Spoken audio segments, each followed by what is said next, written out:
Bonjour ou bonsoir chers auditeurs et chères auditrices de notre web radio R212, Ali Boilou, en sa qualité d'internaute invité, partage aujourd'hui avec nous son avis et sa réflexion dans un article intitulé Ibn Arabi, le grand maître soufi controversé.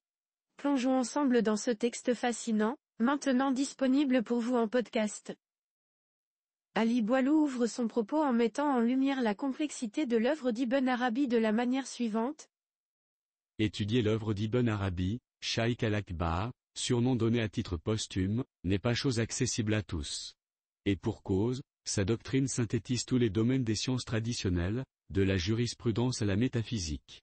Son œuvre intimidante, de quelques dizaines de milliers de pages représentant autour de 800 ouvrages, n'est réservée qu'à d'étroits milieux de sachants ou gnostiques, à l'arifu, que n'impressionnerait ni la complexité de l'œuvre ni la condamnation de certains juristes, fuqaha. L'invité attire ensuite notre attention sur les controverses entourant Ibn Arabi ainsi. En effet, plusieurs juristes musulmans ont qualifié Ibn Arabi de zindique, terme désignant initialement les manichéens, mais que les hérésiographes musulmans ont appliqué à tous ceux qu'on soupçonnait d'être des libres penseurs ou des athées. Parmi les détracteurs d'Ibn Arabi, on peut citer Ibn Taymiyya, jurisconsulte traditionnaliste du XIIIe siècle qui a critiqué certains préceptes qu'il considérait comme hérétiques, tout en reconnaissant le caractère islamique du soufisme. D'un autre côté, certaines confréries, turques, qualifient Ibn Arabi de Paul, QUTB, de son époque. Dans un éclairage historique, Ali Boilou met l'accent sur la perception restrictive de l'œuvre d'Ibn Arabi à son époque en disant : En réalité, la lecture de ces textes était interdite voire déconseillée par souci d'éviter une mauvaise compréhension de leur contenu par des disciples, dont les qualifications spirituelles sont insuffisantes, ce qui mettrait en doute la rigorité de leur foi. Il n'empêche que l'enseignement akbarien a eu de l'influence du Maghreb à l'Extrême-Orient, Malaisie, Indonésie, non seulement sur le soufisme dit intellectuel mais aussi sur plusieurs courants confrériques brassant toutes les classes sociales et les niveaux de culture les plus divers, en d'autres termes le soufisme populaire.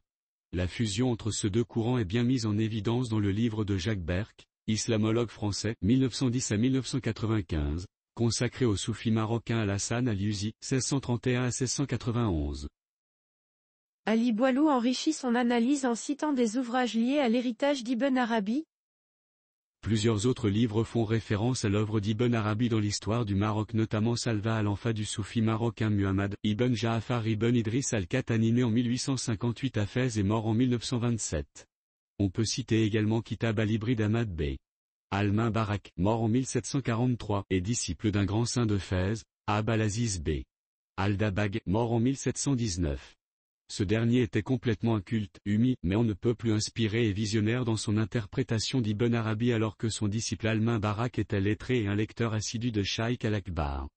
Pour Ibn Arabi né à Murcie en Andalousie et mort à Damas, 1165 à 1240, les étapes de la voie, suluk, c'est-à-dire le voyage initiatique matérialisé par la prophétie, la sainteté, les formes particulières d'invocation, dhikr, sont un voyage dans la parole divine elle-même.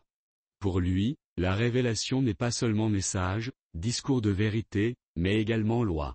La révélation est la loi, affirme-t-il. L'invité approfondit ensuite la pensée d'Ibn Arabi, ainsi. Ibn Arabi a donné forme au langage du soufisme dont cette idée de fana'a, extinction, des êtres qui représentent l'expression de l'exemplaire éternel qui sommeille en chacun d'entre nous. L'observance des prescriptions du Coran permet justement d'atteindre la plénitude divine, une mort symbolique menant à une existence éternelle en symbiose avec le Créateur. On trouve tous ces préceptes dans le livre référence d'Ibn Arabi, Al-Futuh Makkiyya, dont il finit la seconde rédaction 2 ans avant sa mort, et dont la dernière édition date de 1984 en Syrie. Le nom de cet ouvrage est traduit en français en Les Illuminations de la Mecque. Ali Boilou met également en lumière l'impact durable de l'œuvre d'Ibn Arabi sur le soufisme. Dans ce livre complexe, monument de la spiritualité soufie, Shaykh al-Akbar, le plus grand des maîtres ou le maître par excellence, révèle une synthèse majestueuse des secrets du monde d'en haut et du monde en bas. Pour les néophytes, le livre d'Al-Qahtani, Salva al-Anfa, est un ouvrage plus accessible grâce à un vocabulaire technique facile tout en étant familier avec la géologie d'Ibn Arabi. C'est grâce au travail d'Ibn Arabi que le soufisme s'est structuré alors qu'il est transmis avant lui par voie orale principalement et via plusieurs confréries.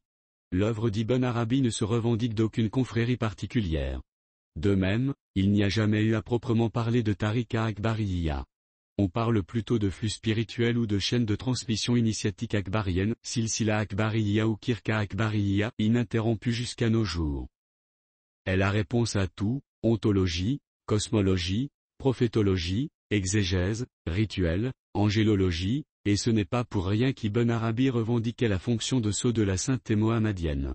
Ainsi, plusieurs confréries vont puiser après sa mort dans les sources akbariennes et disséminer ce qu'ils y ont recueilli, avec une utilisation systématique de sa doctrine de la sainteté contestée par les courants islamiques rigoristes.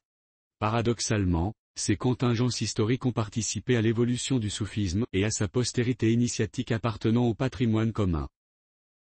L'invité conclut sa réflexion en ces termes. L'œuvre d'Ibn Arabi ne s'adresse pas exclusivement à ses contemporains ni aux seuls musulmans, mais à l'humanité tout entière, en tout lieu et de tout temps. Chers auditeurs et chères auditrices de la Web Radio R212, merci d'avoir écouté ce podcast consacré à Ibn Arabi, un maître soufi aussi fascinant que controversé. Nous espérons que cette exploration vous a inspiré à en apprendre davantage sur son œuvre intemporelle.